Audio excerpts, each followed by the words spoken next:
Thank you. Thank you very much, Zahari. Mayaro people, just let's give everybody a wonderful welcome. Show them how we just make noise in Mayaro, man. Right.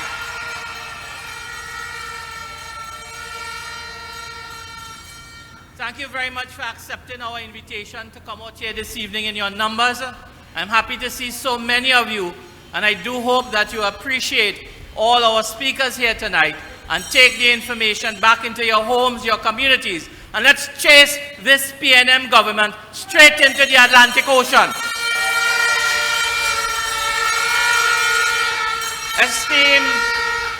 My esteemed political leader who is on her way, my parliamentary colleagues, members of NATEX, councillors, aldermen, mayors, prospective candidates, the foot soldiers of the United National Congress, my Mayaro brothers and sisters, let's give our political leader a thunderous Mayaro round of applause.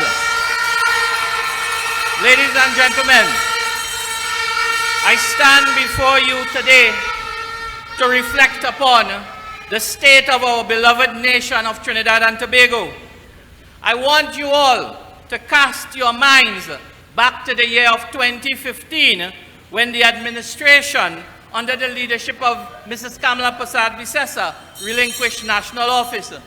It is imperative that we remember and we must never forget the remarkable progress that we achieved at that time.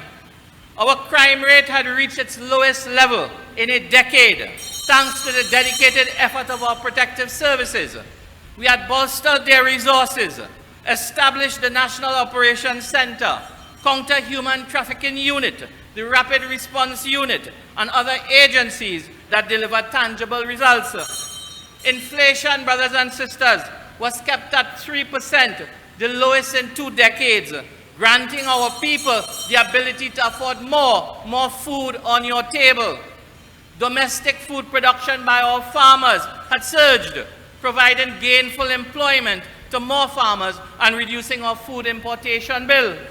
Our small and micro enterprises flourished, with over 24,000 businesses, creating over 200,000 jobs.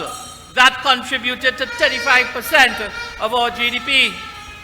We in the United National Congress constructed and utilized more healthcare facilities than ever before, ensuring access to comprehensive healthcare for all, including treatment of non-communicable diseases. Our foreign direct investments soared to unprecedented levels, with US $2.5 billion in 2012, an average of 1.5 billion US every year after that. Trinidad and Tobago became a beacon of opportunity for global and domestic investors. Our country, ladies and gentlemen, reached new heights in the ease of doing business. We attracted new and local foreign investment, thereby fostering economic growth, transformation, and development in Trinidad and Tobago. Our Children Lives Fund, which was designed and produced under Kamala Persad-Bissessar, saved the lives of 120 children. And that is something today that our children is having problems in accessing that life fund. Ladies and gentlemen, we raised the minimum wage from $9 to $12.50 per hour. We increased old age pensions, NIS benefits. We expanded the food assistance program. We provided additional services for the elderly and the infirm. More households enjoy the privilege of 24/7 pipe-borne water. And we had ambitious plans to improve water delivery. Education received unprecedented attention during our tenure.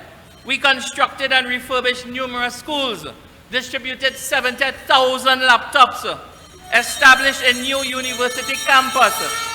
We revamped the curriculum, and we achieved the best ever examination results in the history of Trinidad and Tobago. We constructed thousands of homes, regularized land ownership, offered home improvement subsidies and grants, and implemented other housing initiatives. These achievements, ladies and gentlemen, culminated in the best quality of life or nation you have ever found in living memory. Yet today, we find ourselves confronted with a stark reality of a completely different and opposite nature. Allow me to paint a picture of the current situation in Trinidad and Tobago. Our national security has reached an unprecedented state of crisis, posing a threat to the safety and well-being of all our citizens. Imagine we have a Gatling assault rifle walk out of Camp Tetron in Port of Spain, and it's somewhere idle in Trinidad and Tobago, and that weapon can shoot 650 rounds per minute. The cost of food has skyrocketed by 100% since 2016, placing an immense burden on our people. Fuel prices, ladies and gentlemen, have multiplied fivefold, fueling the already soaring cost of food and impacting our citizens' livelihood. Pharmaceutical costs have surged, making essential medication increasingly unaffordable. Our public sector workers have been forced to accept 4% wage increase, leaving them unable to adequately provide for their families based on the level of inflation brought about by economic mismanagement by this administration. Shockingly, 1 in 3 nationals today now live below the poverty line, struggling to meet their monthly expenses.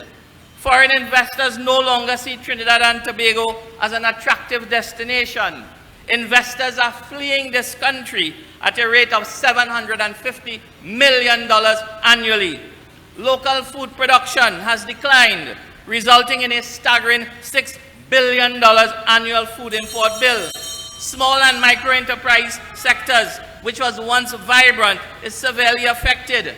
This has led to widespread unemployment, limited career opportunities, and diminished competitiveness in the marketplace. The wealth gap has widened, with a privileged few amassing riches while the working masses grow poor. Unemployment rates have reached their highest levels since the 1980s, and the government manipulates official figures to hide the true extent of the crisis. In the face of this dire situation, it is crucial to acknowledge that the PNM government currently operates in this fiscal year with a budget of $61.4 billion. The question, brothers and sisters, we must ask, where is the money going if it fails to improve the quality of life for our citizens? Ladies and gentlemen, fellow Trinidadians and Tobagonians, the time has come for the United National Congress to reclaim national office. We are prepared, under the leadership of Kamala Persad-Bissessar, to embark on a journey that will not only restore our economy to stability, but also elevate the living standards of our people to the heights even greater than what we achieved before. When the United National Congress assumes power once more, we will hit the ground running with a laser focus on transforming Trinidad and Tobago into a modern, competitive, and technologically driven society. Our approach will be targeted and comprehensive, leaving no one behind. Ladies and gentlemen, when we go back into government, we will engage the entire society, collaborating with international institutions and experts to deliver specific, measurable results. We will urgently diversify the economy, creating growth poles in manufacturing, agriculture, food processing, medical supplies. We will make our own Southeast Coast a new growth pole for development, revitalizing the tourism sector, agriculture, and energy services at the port of Galeota. We will put all of you back to work when we return to government. We will prioritize industries such as furniture manufacturing, specialized chemical for the medical and energy sectors, garment manufacturing, metal foundries, aviation and marine services, among others. We will facilitate meaningful discussions with manufacturers, businesses, and labor organizations through tripartite dialogues. Together, we will set specific goals and work towards achieving them. We will make it a national priority to improve the ease of doing business, making Trinidad and Tobago an attractive destination once again. We will set annual targets and leverage the expertise of skilled professionals to market our nation to the international investment community. What this means, ladies and gentlemen, we are going to put Trinidad and Tobago back to work, which is the most important issue facing our people. We will focus on ICT-driven and industry-relevant training. We will prioritize our school construction, and we will utilize the unused UE campus effectively. We will prioritize skill training, leveraging national public institutions. Please stand as we welcome the political leader.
You all may have your seats. Let's give our political leader, Mayaro, welcome.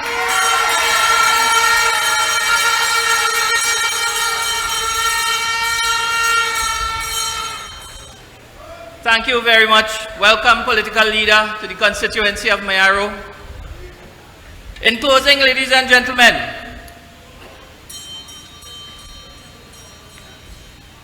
in continuing our plans, when we get back into government, we will continue to prioritize skills training, leveraging national public institutions to provide training in modern and relevant fields with particular emphasis on technology.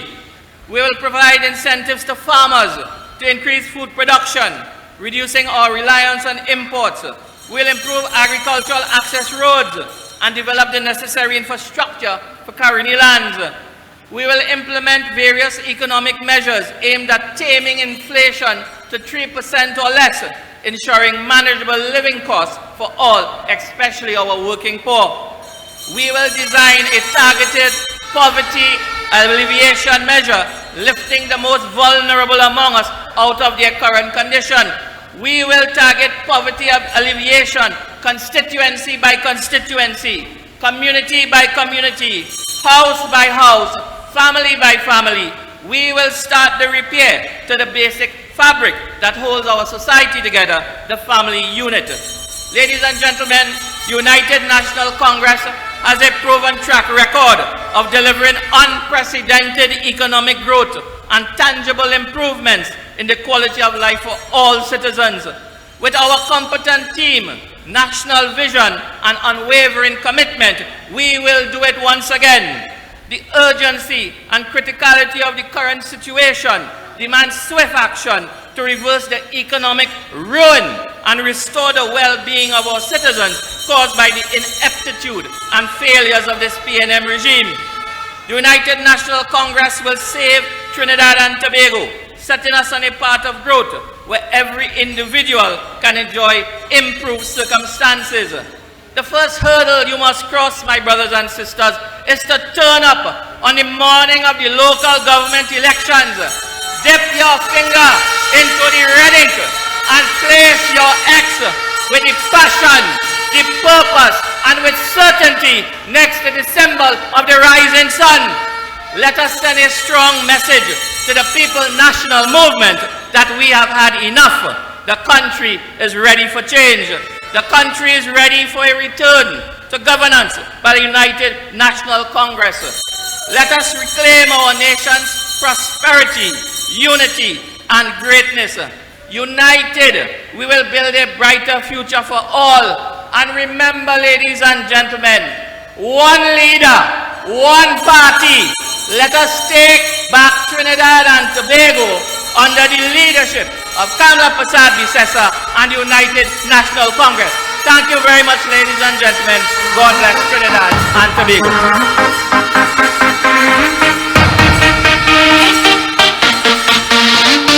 What will kill you should make you stronger.